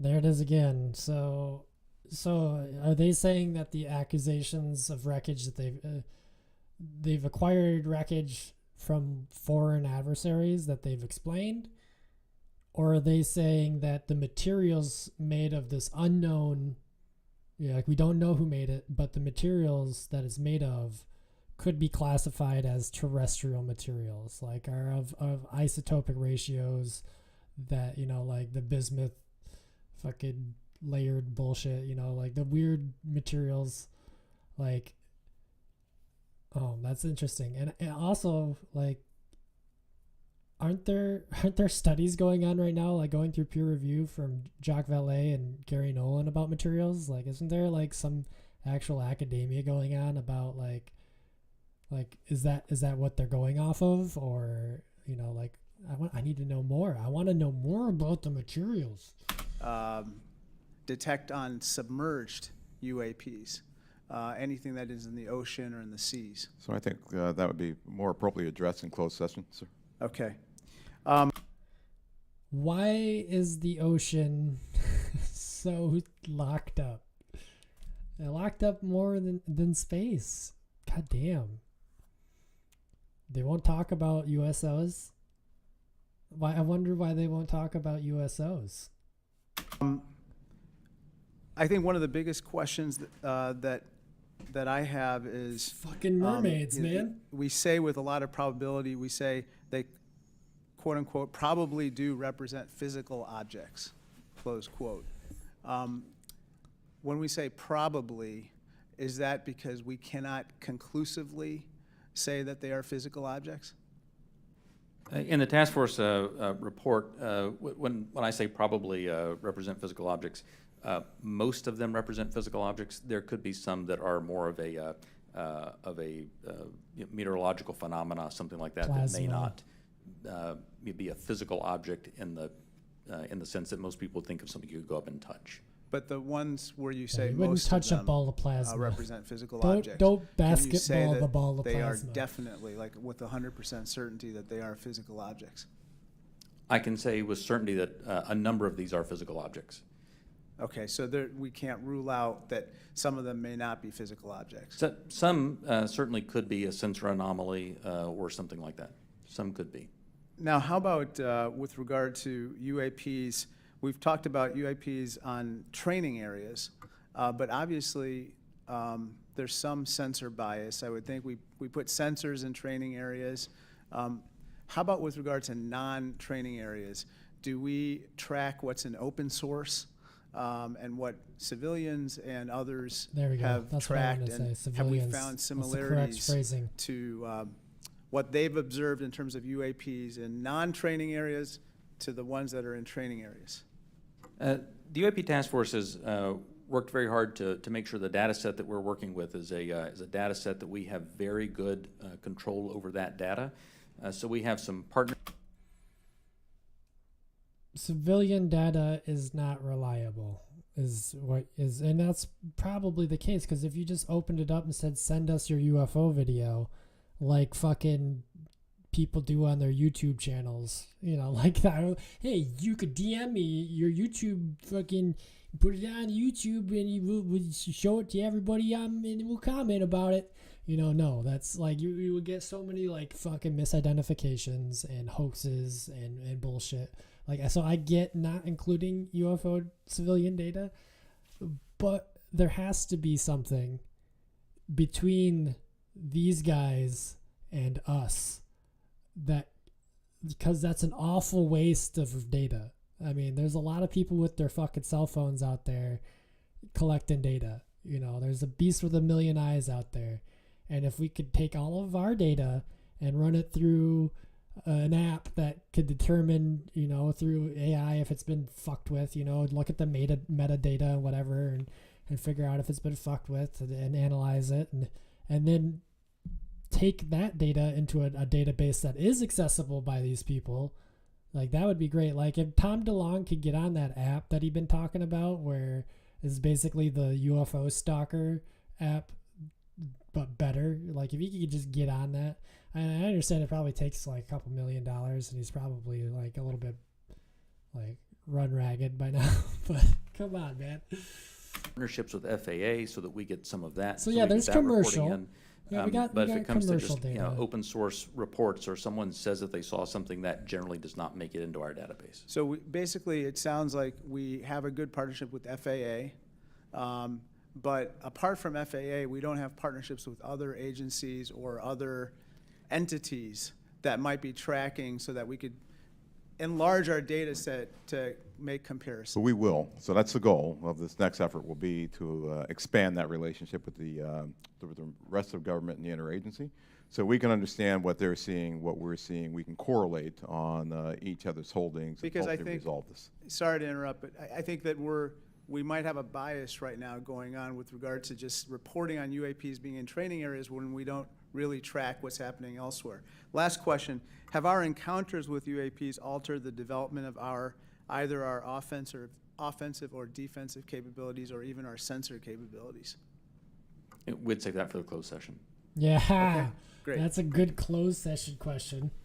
Mr. Yeah, we can't talk about that. No, we fucking gotten really Thank good you, at Mr. tracking Chairman, UFOs. and and I shooting want to thank the fuckers. witnesses for being here today. Obviously, this topic of This is UAPs has attracted a lot of interest in people that are curious about this hearing today. As we Turn talk your cell about, phone off, asshole. and I would say there's a lot of what I would call amateur interest groups that are involved in the Amateur UAP interest field. groups. I love it. My question That's- is, that's so when appropriate. there are unsubstantiated claims or Amateur manufactured interest claims groups. of UAPs, or kind of false information that's put out there, what are the consequences for people that are involved with that, or groups that are involved with that? Is he talking about TTSA? So one of the concerns that we have is that there are a lot of individuals and groups that are Are putting there? information out there that are that they? could be considered to be somewhat self-serving. Oh, yeah, a we're little trying to bit. do what's in the Like what's in maybe he's writing a book and going on a bunch of fucking TV shows and podcasts. Like maybe he's doing that. I don't know. Maybe. the best interests of, one, the Department of Defense, and then two, what's in the best He's pissed off the DOD. All right, yeah, he's checked all the boxes. Man, you guys are talking about Louis Elizondo and TTSA, aren't you? interests of the public to ensure that we can put factual-based information Oh, sorry, to the stars, back into because it's the not to the Stars mainstream, back Academy into the anymore. bloodstream of the reporting media that we Techno have, so people understand scam what's there. bullshit. It's important because we are attempting, as this hearing has drawn out, to understand, one, what may just be natural phenomenon, two, what may be sensor phenomenology or things that were happening with sensors, three, Sensor what may phenomenology. be legitimate counterintelligence threats to places that we have or bases or installations, or security threats to our platforms. And anything that diverts us off of what we have with the resources that have been allocated to us, send us off in these spurious chases and hunts that are just not helpful. And they also help, they also contribute to the undermining of the confidence that the Congress and the American people have that we are trying to get to the root cause of what's. But you weren't. You weren't trying to get to the root cause until these guys pissed you the fuck off by coming public with all this information and all these videos and getting the media to talk about it. And you guys weren't doing that. Like, we were right to not have confidence in you. Like, there was zero transparency. No one talked about this. Like, what the fuck? You're gonna slap him on the fucking hand? It's both things. It's both things, guys. It's both the fact that, yeah, there's probably some self-serving misinformation going on in the public sphere between TTSA and, Green Street and anyone else who's a fucking UFO blogger in the fucking world.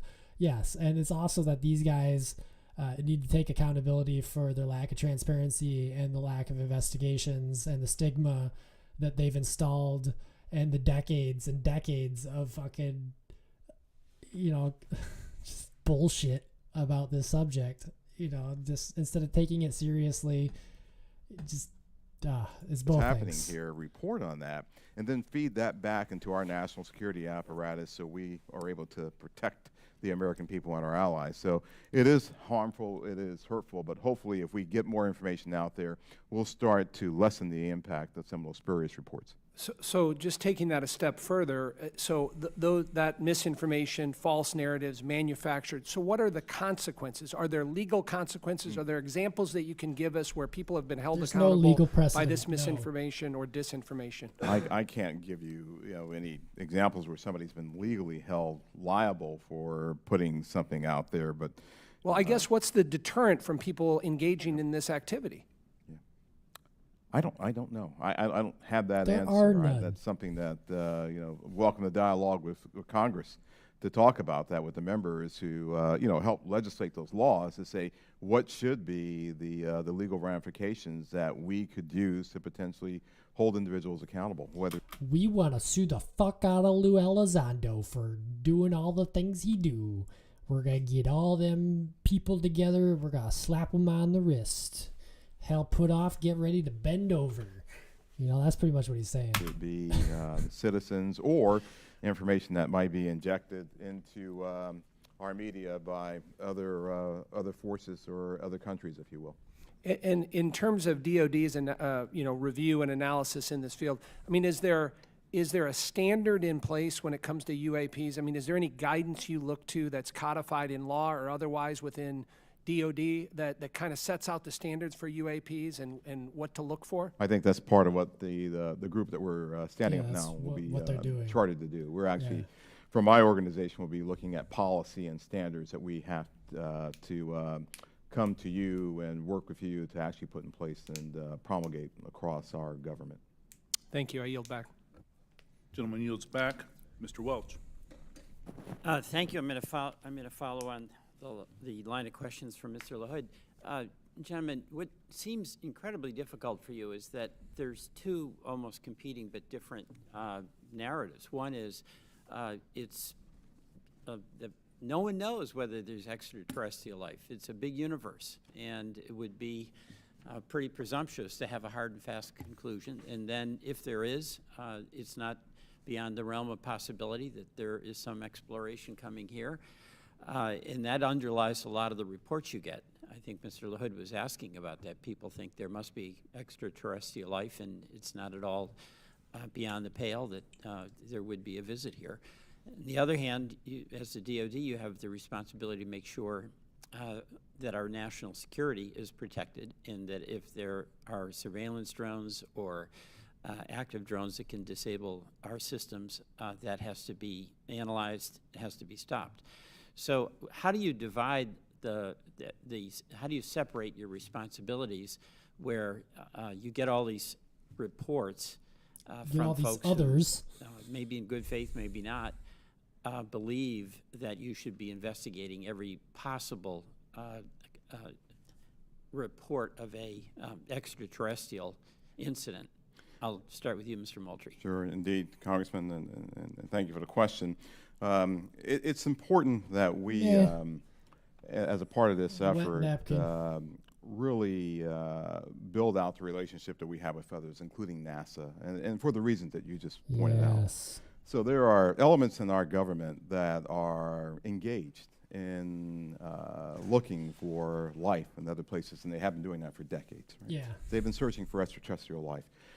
There are astrobiologists who have been doing this too. We're a part of that same government, and so our goal is not to potentially cover up something if we were to find something. It's to understand what may be out there, examine what it may mean for us. Yeah, but an astrobiologist isn't going to find alien technology. Like, if you had someone who was trained to look for, advanced technology, alien technology, then you might be qualified to find it. But an astrobiologist is going to look at dirt on a rock, on a planet, in a cave. They're not going to be looking in the skies for advanced, visitation craft or whatever, landing in a field in France and getting out and picking lavender. That's not. If there are any, from a defense perspective, any national security implications or ramifications. but then to work with organizations as appropriate, if it's a weather phenomenology with NOAA, if it's a potential for extraterrestrial life or an indication of extraterrestrial life, with someone like NASA. So the transparency actually is very important. Completely. For public consumption. Completely. But we're going to have a classified briefing, and without going into the details of what kinds of secrets that we can't share here, what is it? What are we protecting? I don't know if you can answer this question in this open forum, but in fact, your perception of what it is we have to, quote, protect. So I think right now what's really important for us to protect is how we know certain things. So there are a lot of things that we know, whether it be about the thinking of other leaders around the world, the weapon systems that are being developed, or how we detect things that may be threats to us. Many of those things are the result of some of our most sensitive sources and methods, and we'll use those things not just for this effort, but those same sources and methods are used to help protect us from adversaries and from others who might mean to do us harm. There aren't separate UAP sensors. There's not a separate UAP processing computer. There's not a separate UAP dissemination chain or whatever. So it's the same process. It's the same system that we have that helps us do all that. We need to protect that because this is something that we're looking at, but we're sure there are going to be other things that we'll look at in the future that will need those same sensors, we'll need those same sources and methods to help us do. So we're protecting the fact of that this nation has developed capabilities that enable us to know what may be threats to us and to counter those threats before they become something of a national issue. Thank you very much. I want to thank both you, Mr. Bray, and you, Mr. That was a good Wolf, answer. for your appearance today. I yield back. Yeah, Gentleman yields back. Who Gentlemen, else? beyond videos, is there a range of other information that the executive branch has that would be valuable to the American people while protecting sources and methods, obviously? The details of individual encounters, including the time, place, and details of an encounter. And does the AIMSOG have a clear and repeatable process for considering public release as part of the process? Chairman Carson, the and do you commit to building that process if it's not in place? The UAP Task Force, the security classification guide that the UAP Task Force has been operating under that I approved really was meant to protect those sources and methods and meant to protect any knowledge that an adversary intelligence entity may gain from understanding what we're tracking, how we track it, or when we're tracking it, or if we're not. We got really cool toys, and we don't want anyone knowing about it. That has been an important piece in the balance between transparency and preserving our warfighting advantage, because the U.S. military does train as it would fight. I'm sure it does. What I will commit to is, at least for that material that's under my authority as the Deputy Director of Naval Intelligence, for information that we have when it does not involve sources and methods, and when we can, with a reasonable degree of confidence, determine that it does not pose a foreign intelligence or national security threat, and it's within my authority to do so, I commit to declassifying that. So I believe very much in the transparency of this, and we work very hard to balance that with our national security needs. And I'll just add, Congressman, just over the last 3-4 months, I think that the intelligence community and the national defense apparatus have disclosed more information on various events than it has in probably the previous 10 years. You have our commitment to work closely with the Director of National Intelligence and others in the declassification and downgrading of intel apparatus to ensure that we can get whatever information that we can out to the American declassify as much as possible. and to the public writ large. Right, yeah. Greatly appreciated, sir. Ranking Member Crawford. Thank you, Mr. Chairman. Representative Stefanik is en route, I believe, just real quickly, but in the interim, if I could, if you'll indulge me, I just have a couple of real small questions. One is, do we have an example? Can you cite a specific example of an object that can't be explained as having been human-made or natural? I mean, the example that that I would say that it is still unresolved, that I think everyone understands quite well is the 2004 incident from Nimitz. We have data on that, and it simply remains unresolved. Does not mean it resolves to being something, right, that is easily explainable or well, obviously it resolves to being something that is difficult to explain. But I can't point to something that definitively was not man-made, but I can point to a number of examples in which remain unresolved. Gotcha. With regard to videos that have appeared in open source channels, for example, the Tic Tac video, does AIMSOG maintain control of videos, and how do you prevent leaks of potentially classified videos or other material? Those weren't classified. So the AIMSOG, as we established that organization, we will have a process for classified and compartmented holdings, and we will find a way of getting positive control over those. We have our sensitive access programs and special access programs that allow us to put what we call SAPs around things, and then there's controlled access programs that allow us to put caps around things. So we'll have that in place. Our goal will be ensuring that we're sharing that. So the real question would be, you have SAPs, to cap data, but do you have any that are undesignated? You know, like, is there going to be any black projects hidden within this? Like, with the appropriate analysts and the appropriate exploiters, if you will, who can look at that data too. What we don't want to do is bring something into a DoD database or a DoD holding and then have so many wrappers around it, it's not available to those who really need to look at it and to exploit it. And that's one of the reasons we're establishing relationships with the interagency, with the IC and others to be able to do that, sir. Right. But we will do our best to maintain positive control over the materials that we have within our holdings. Thank you. Chairman Schiff. Thank you, Mr. Chairman. Just going back to the 2021. He didn't talk about the videos. He just talked about how they would prevent leaks. So he kind of skipped over. Yeah, I would be, like, if I was on this panel, I would be asking about the direct relationship between what happened in 2007 with the formation of To the Stars Academy and Lou Elizondo. Like, I'd be asking about this. I would be asking about that.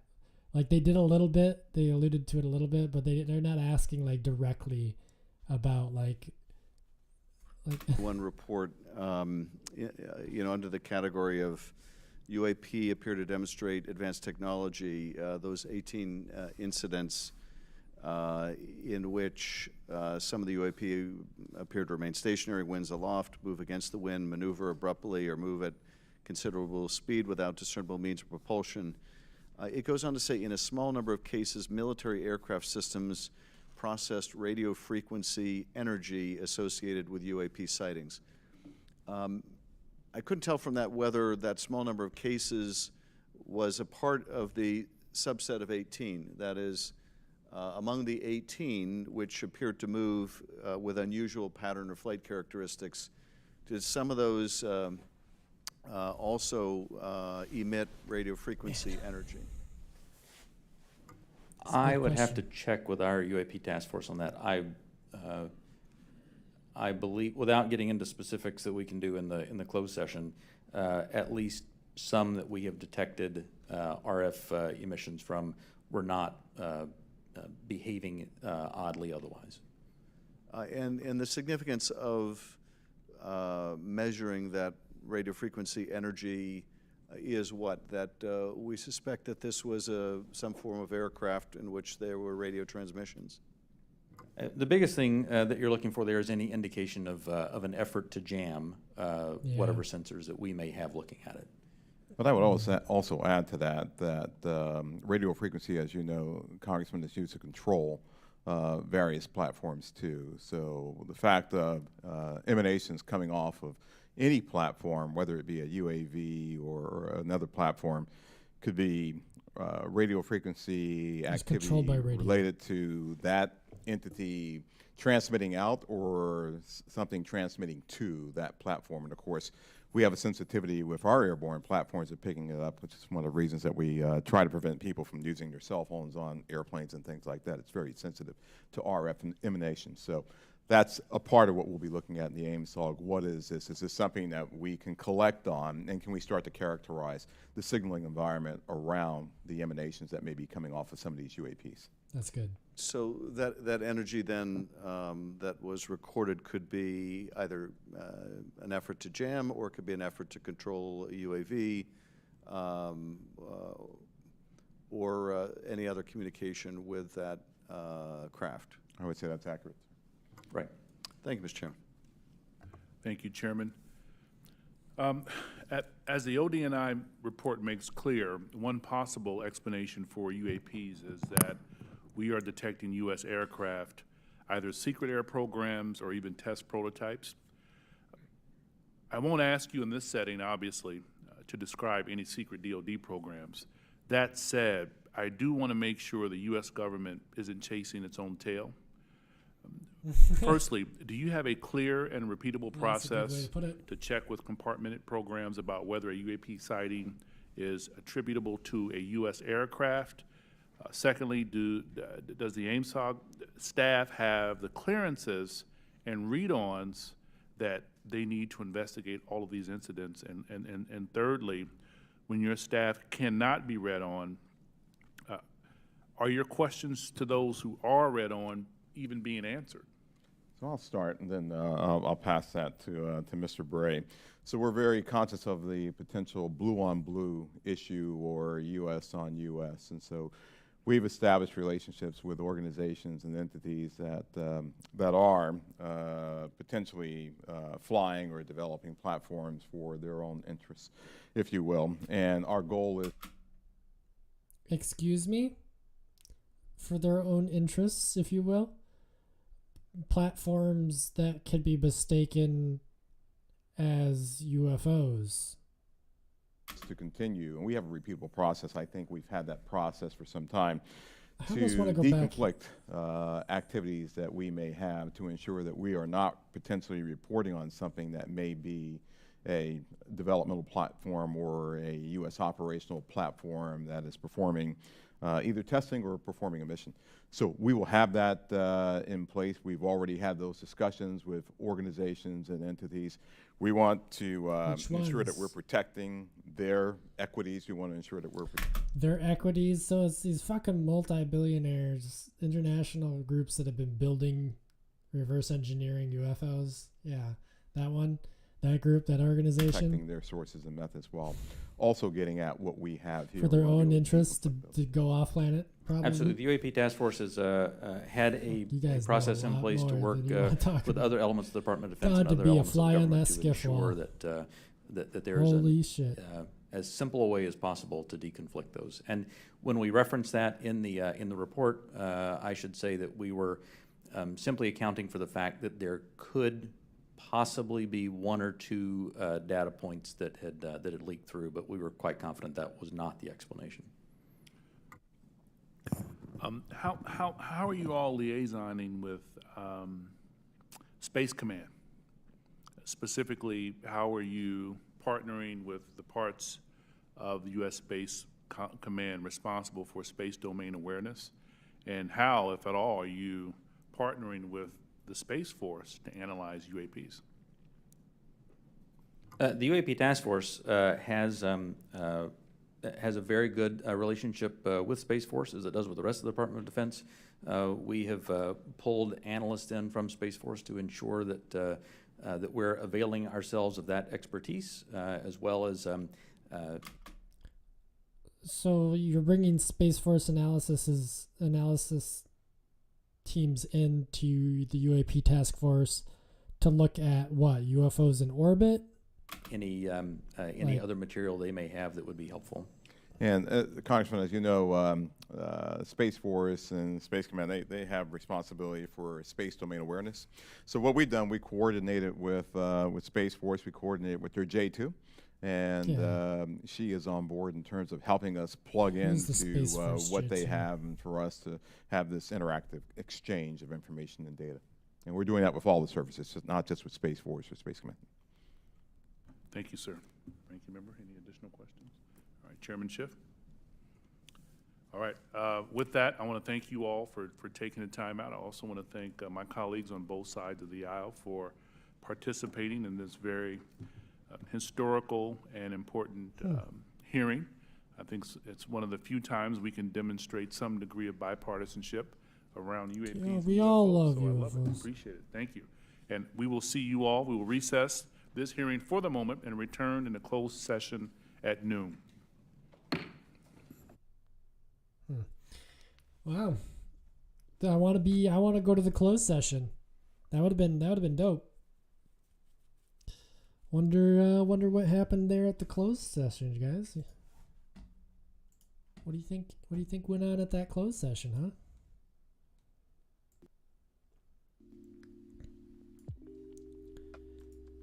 So they were all right. You know, it was all right.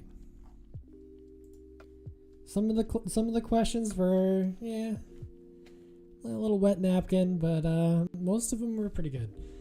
The fucking whole, like, watching them trying to get the UFO, like, freeze frame, that was painful. We need some young people in Congress. or at least some young people to help them, like, for God's sakes, like, please, if you're young, run for Congress. It just desperately needs some fresh minds in there, because holy crap. My cat slept through the entire hearing. That was pretty cool. We smoked a little bit of